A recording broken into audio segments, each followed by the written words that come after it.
નમસ્કાર તાલીમાર્થી મિત્રો, આજના વર્ચ્યુઅલ ક્લાસરૂમ ટ્રેનિંગ સેશનમાં આપ સૌનું હાર્દિક સ્વાગત છે. આજે આપણે આઈટીઆઈમાં ચાલતા ઇલેક્ટ્રોમિકેનિક્સ ટ્રેડ અંતર્ગત જે મહત્ત્વનો સપ્લાય છે એસી સપ્લાય, તેના વિશે ચર્ચા કરીશું અને તેની સાથે સંકળાયેલા જુદા જુદા પદ જેવા કે ફ્રીક્વન્સી, ટાઈમ પીરિયડ વગેરેનો આપણે અભ્યાસ કરીશું. સૌપ્રથમ તો એસી સપ્લાય શું છે તે આપણે તેની વ્યાખ્યાને પાવર પોઈન્ટ પ્રેઝન્ટેશનની મદદથી સમજીએ.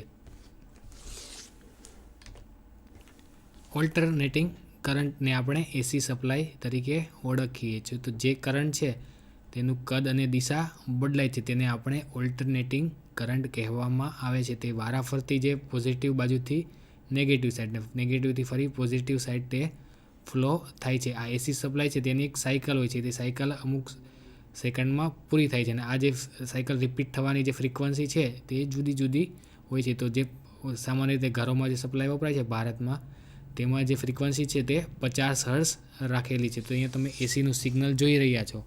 તો એસી છે તે ઉત્પન્ન થાય, એનો વેવફોર્મ ઉત્પન્ન થઈ પોઝિટિવ બાજુ થઈ મેક્સિમમ જાય છે, મેક્સિમમ બાજુથી ડાઉન થઈ ઝીરોની લાઇન છે જે ગ્રાઉન્ડની ત્યાં જ છે ને પાછું નેગેટિવ બાજુ ફ્લો થવાનું સ્ટાર્ટ થાય છે. નેગેટિવ બાજુ મેક્સિમમ થઈ પાછું ઝીરો થઈને પોઝિટિવ બાજુ ફ્લો થઈ શકે. તો ટૂંકમાં આપણે બેઝિક એની વ્યાખ્યા કહીએ તો જે કરંટનું કદ, તેની વેલ્યુ છે તે પણ ચેન્જ થાય છે અને તેની દિશા, તો દિશા છે એક બાજુ પોઝિટિવ છે તો પાછી નેગેટિવ છે, તો તેની દિશા પણ બદલાય તેવા કરંટને આપણે ઓલ્ટરનેટિંગ કરંટ અથવા એસી સપ્લાય કહીશું.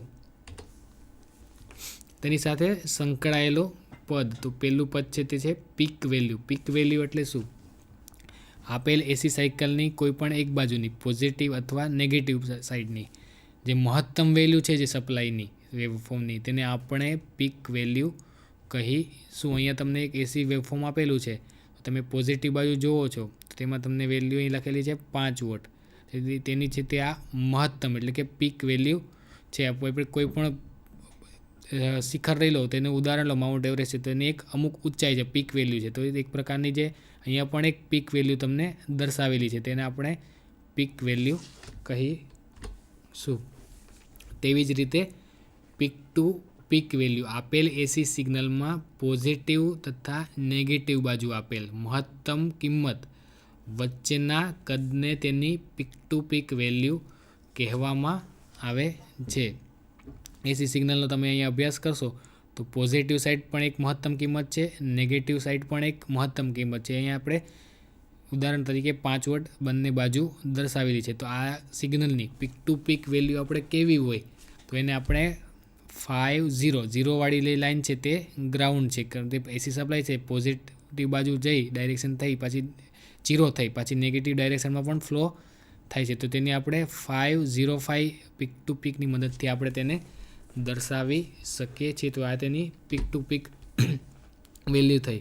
હવે તેની ઇન્સ્ટન્ટેનિયસ, તો આપણે ઇંગ્લિશમાં ઇન્સ્ટન્ટેનિયસ અને ગુજરાતીમાં તત્ક્ષણિક કિંમત, આપણે તેને મેઝર કરતા હોય તો અમુક પોઈન્ટે, અમુક સ્થળે તેની કિંમત કેટલી છે તેને આપણે શું કહીશું? ઇન્સ્ટન્ટેનિયસ કિંમત કહીશું. તો આપેલ એસી સિગ્નલમાં સિગ્નલની કોઈ ઇન્સ્ટન્ટ એટલે કે કોઈ અવસ્થાએ જે વેલ્યુ લેવામાં આવે છે તેને તત્ક્ષણિક અથવા ઇન્સ્ટન્ટેનિયસ વેલ્યુ કહેવામાં આવે છે. અહીંયા તમે જોઈ રહ્યા છો સિગ્નલમાં આખી એક એસીની સાયકલ છે. તો અહીંયા હું એક પ્રકારની વેલ્યુ માપું છું તો તેની શું કહેવામાં આવશે? અહીંયા જે વેલ્યુ મને મળશે તે તેની ઇન્સ્ટન્ટેનિયસ વેલ્યુ કહેવામાં આવે છે. તેવી જ રીતે નેગેટિવ બાજુ અહીંયા જે વેલ્યુ માપું છું તો અહીંયા જે પ્રકારની વેલ્યુ હશે તે વેલ્યુને તેની ઇન્સ્ટન્ટેનિયસ અથવા તત્ક્ષણિક કિંમત કહેવામાં આવે છે.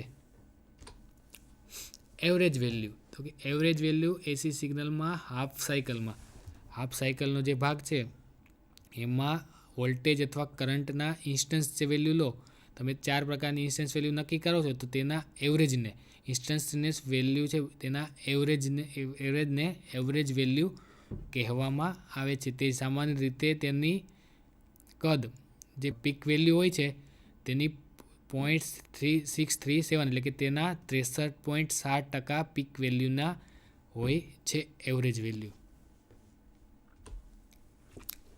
તેવી જ રીતે મહત્ત્વની આરએમએસ વેલ્યુ, આરએમએસ એટલે કે રૂટ મીન સ્ક્વેર વેલ્યુ, એસી સિગ્નલની આરએમએસ વેલ્યુ એટલે જોઈએ તો તેની અસરકારક કિંમત, જે સપ્લાયની મદદથી આપણે ડીસી લઈએ તો આરએમએસને સમજવા માટે, તો જ્યારે ડીસીની મદદથી આપણે એક પ્રકારની હીટ એટલે કે ઉષ્મા જનરેટ કરીએ છીએ, તે જ પ્રકારની ઉષ્મા અને તેટલા જ પ્રમાણમાં તેનું કદ જે આપણે એસી સપ્લાયમાંથી જે વોલ્ટેજ મેળવી શકીએ તેને આપણે એસીની આરએમએસ વેલ્યુ કહીશું.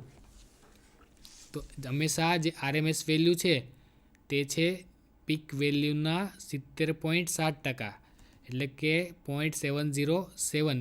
તેની વીપી એટલે પીક વેલ્યુના 70.7% તેની આરએમએસ વેલ્યુ હોય છે. આખા જે ફોર્મ્યુલા છે એ ખાસ યાદ રાખવા જેવું છે. ફોર્મ ફેક્ટર, તો ફોર્મ ફેક્ટર એટલે આપેલ એસી સિગ્નલમાં આરએમએસ વેલ્યુ તથા એવરેજ વેલ્યુના રેશિયાના તેના ગુણોત્તરને ફોર્મ ફેક્ટર કહેવામાં આવે છે. તેને કેએફની મદદથી આપણે દર્શાવીએ છીએ. અહીં આપણે જોયું કે આરએમએસ વેલ્યુ છે તે આપણે કઈ રીતે મેળવીશું, 0.0707, અને એની પીક વેલ્યુ એટલે આપણે વોલ્ટેજ લઈએ તો એની પીક વેલ્યુ ઇમેક્સ થાય. તેવી જ રીતે ત્યાં છેદમાં એવરેજ વેલ્યુ, તો એવરેજ વેલ્યુ આપણે કઈ રીતે મેળવતા હતા, 0.637, અને તેની પીક વેલ્યુની મદદ આપણે મેળવતા હતા. તો આના ગુણોત્તરને જ્યારે તમે મેળવો તો તેનું હંમેશા ફોર્મ ફેક્ટર એસીનું 1.11 મળશે. આપણે ઉદાહરણ દ્વારા સમજીએ. જ્યારે કોઈ તમને એક્ઝામ્પલ આપે છે કે એક ઓલ્ટરનેટિંગ કરંટની મહત્તમ કિંમત એટલે કે પીક વેલ્યુ જો 100 એમ્પિયર હોય તો તેની એવરેજ તથા આરએમએસ કિંમત શોધો. તો તમને અહીંયા કરંટ છે તેની આઈમેક્સની મહત્તમ પીક વેલ્યુ છે તે આપેલી છે 100 એમ્પિયર. તો હવે પહેલાં આપણે સૌપ્રથમ એવરેજ વેલ્યુ શોધીશું. તો એવરેજ વેલ્યુનું સૂત્ર શું છે, આઈ એવરેજ બરાબર 0.637 ગુણાકારના આઈ મેક્સ એટલે કે તેની પીક વેલ્યુ. તો પીક વેલ્યુ આપણે અહીંયા આપેલી છે તે છે 100. તો 0.637 ઇન્ટુ 100 બરાબર આપને એવરેજ વેલ્યુ છે તે 63.7 એમ્પિયર મળશે. તો આપણે એવરેજ વેલ્યુ સુધી હવે આરએમએસ વેલ્યુ શું જોઈએ. તો આરએમએસ વેલ્યુનું પણ આપણે એક સૂત્ર જોઈ ચૂક્યા છીએ કે પીક વેલ્યુની 70.7% અથવા કાંઈ 0.707. તો 0.707 ગુણાકાર આઈ મેક્સની વેલ્યુ આપણી જોડે 100 છે. તો 0.707 ગુણ્યા 100, તો તેની આરએમએસ વેલ્યુ થશે 70.7 એમ્પિયર. હવે જ્યારે એક બીજું એસી જોડે ખાસ સંકળાયેલું ટર્મ છે સાયકલ.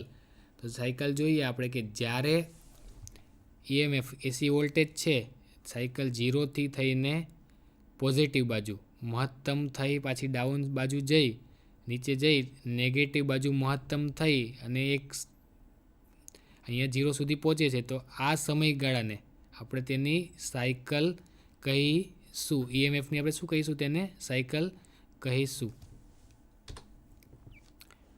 ફ્રીક્વન્સી, તો ફ્રીક્વન્સીને આપણે સમજાવીએ તો આગળ તમે સાયકલ જોઈ ગયા પોઝિટિવ ટુ નેગેટિવ. 1 સેકન્ડમાં આવી કેટલી સાયકલ પસાર થાય છે, તો જે પસાર થવાનો જે રેટ છે તેને આપણે આપણી ફ્રીક્વન્સી કહીશું. એસી સપ્લાય છે આવે છે જે ઘરોમાં સામાન્ય રીતે ભારતમાં, તેની ફ્રીક્વન્સી 50 હર્ટ્ઝ છે. તો એનો મતલબ એવો સાબિત થાય કે જે વેવ છે તે 1 સેકન્ડમાં 50 વખત રિપીટ થાય છે. તો તેની આપણે સંજ્ઞા છે ફ્રીક્વન્સીની તે છે એફ, અને તેનો એકમ છે હર્ટ્ઝ. નામના વૈજ્ઞાનિક ઉપરથી હર્ટ્ઝ રાખે આપેલો છે. હવે જ્યારે આપણે ફ્રીક્વન્સી સમજાવતા હોઈએ તો ફ્રીક્વન્સીની આવી રીતના જુદી જુદી ટર્મિનોલોજી છે. 1 kH લખેલું હોય ઝેડ, 1 કિલોહર્ટ્ઝ, 1 મેગાહર્ટ્ઝ, 1 ગીગાહર્ટ્ઝ અને 1 ટેરાહર્ટ્ઝ. તો તેની સામાન્ય રીતે 10ની કેટલી ઘાત આપણે લેવાની છે.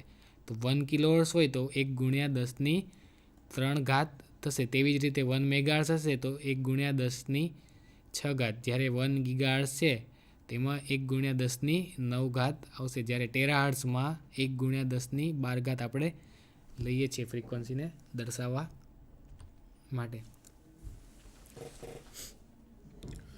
અહીંયા તમને ફ્રીક્વન્સીનો એક ગ્રાફ આપેલો છે. તમે અહીંયા ફ્રીક્વન્સીનો તમે ગ્રાફ જોશો તો અહીંયા તમને વિથ રિસ્પેક્ટ ટુ ટાઈમ આપેલો છે. જ્યારે ફ્રીક્વન્સી જેમ લો હશે બરાબર તેમ તેનું જે પીરિયડ છે તેમ એક પ્રકારે સંકોચાયેલું નવે છૂટું એક પ્રકારનું વેવ તમે જોઈ રહ્યા છો. પછી મીડિયમ ફ્રીક્વન્સી છે થોડું લો ફ્રીક્વન્સી કરતાં સંકોચાવાનું વધારે છે. તેવી રીતના હાઈ ફ્રીક્વન્સીનું વેવ હશે તેનું સંકોચનનું પ્રમાણ વધારે છે વિથ રિસ્પેક્ટ ટુ સમય, એટલે કે ટાઈમની વચ્ચે આપણે જોઈએ છીએ આ લો ફ્રીક્વન્સી, મીડિયમ ફ્રીક્વન્સી તથા હાઈ ફ્રીક્વન્સીના જુદા જુદા વેવ છે. તો તમે ઓળખી શકશો કે હાઈ ફ્રીક્વન્સી સિગ્નલ કયું છે, લો ફ્રીક્વન્સીનું સિગ્નલ કયું છે, તે તમે વેવની મદદથી જોઈ શકશો. પછી છે important point time period. Cycle પૂરી થવા માટે ટાઈમ પીરિયડ એટલે કે સાયકલ જે પૂરી થાય છે તેના માટે લાગતા સમયને આપણે ટાઈમ પીરિયડ કહીશું. આપણે આગળ સાયકલની વ્યાખ્યા જોઈ તો એક સાયકલ છે એ સાયકલ મારી 0થી થઈ પોઝિટિવ મહત્તમ થઈ, નેગેટિવ મહત્તમ થઈ, પાછી 0 થઈ. તો આ સાયકલ પૂરી થતાં જે મારો સમય લાગે તેને આપણે ટાઈમ પીરિયડ કહીશું. તેને આપણે ટીની મદદથી સ્મોલ ટીની મદદથી દર્શાવે છીએ અને તેનો એકમ છે તે સેકન્ડ છે. ટાઈમ પીરિયડ અને તેનું માપ જોઈએ તો જેવી રીતે આપણે ફ્રીક્વન્સીમાં જોયું તો ટાઈમ પીરિયડ છે તેને 1 millisecond, 1 microsecond, 1 nanosecond આની મદદથી આપણે દર્શાવીએ છીએ. જ્યારે 1 મિલી સેકન્ડ આપણે લઈએ છીએ ત્યારે સામાન્ય રીતે 1 × 10⁻³ આપણે લઈએ છીએ. તેવી જ રીતે માઇક્રો છે તો 1 × 10⁻⁶ આપણે સેકન્ડમાં લઈશું. તેવી જ રીતે નેનો સેકન્ડ છે તો નેનો સેકન્ડ છે એકદમ ફાસ્ટ છે તો 1 × 10⁻⁹. હવે જ્યારે તમારે કોઈ વેવ એસીનું વેવ માપવાનું હોય, તેનો ટાઈમ પીરિયડ માપવાનો હોય તો તમે સૌપ્રથમ ઓસિલોસ્કોપની મદદથી એટલે કે CROની મદદથી તમે તેનો ટાઈમ પીરિયડ માપીશું. તમને ટાઈમ પીરિયડ માપવા માટે એક ખાનું આપેલું હશે, તે ખાનાને આપણે શું કહીશું? ટાઈમ પર ડિવિઝન. એટલે કે જે અહીંયા ખાના તમને આડા અને ઊભા આપેલા છે તેમાં જે આ ખાના છે આડા પ્રકારના, તે ખાનામાં તમને એક ખાનું આપેલું છે તે એક ખાનાની વેલ્યુ પર ડિવિઝન. એટલે તો અહીંયા તમે જુઓ એક ખાના છે તે અહીંયા આપણે 16 ખાના આપેલા છે અહીંથી લઈને ત્યાં સુધીના. આખું વેવ છે આપણું પોઝિટિવથી લઈને નેગેટિવ સુધી છે તેમાં આપણે 16 ડિવિઝન અહીંયા લખેલું છે ઇંગ્લિશમાં 16 ડિવિઝન. તેને કેટલા 1 મિલી સેકન્ડ પર ડિવિઝન. એક ખાનું છે તે કેટલા મિલી સેકન્ડનું છે? 1 મિલી સેકન્ડનું. તો અહીં આપણે 16 ખાના આપેલા હોવાથી આપણો જે પીરિયડ છે કેટલો 16 મિલી સેકન્ડ ટોટલ પીરિયડ થશે. તો આપણે એની ફ્રીક્વન્સી કઈ રીતે માપી શકીએ? તો ફ્રીક્વન્સી અને ટાઈમ પીરિયડ વચ્ચે ઇન્વર્સ સંબંધ છે. ફ્રીક્વન્સી બરાબર 1/T. એટલે આપણો જે ટાઈમ પીરિયડ છે આ જે સાયકલને પૂરી થતાં લાગતો સમય, તો અહીંયા આપણે 1/16 મિલી સેકન્ડ મૂકીશું તો તે આપણે 62.5 હર્ટ્ઝ જે વેવની ફ્રીક્વન્સી છે તે મળશે. તો તમને CROની મદદથી આ રીતે આપણે ટાઈમ પર ડિવિઝન છે તેના બટનથી સેટ કરીને તેની ટાઈમ પીરિયડ અથવા ફ્રીક્વન્સી માપી શકો છો એસી વેવની.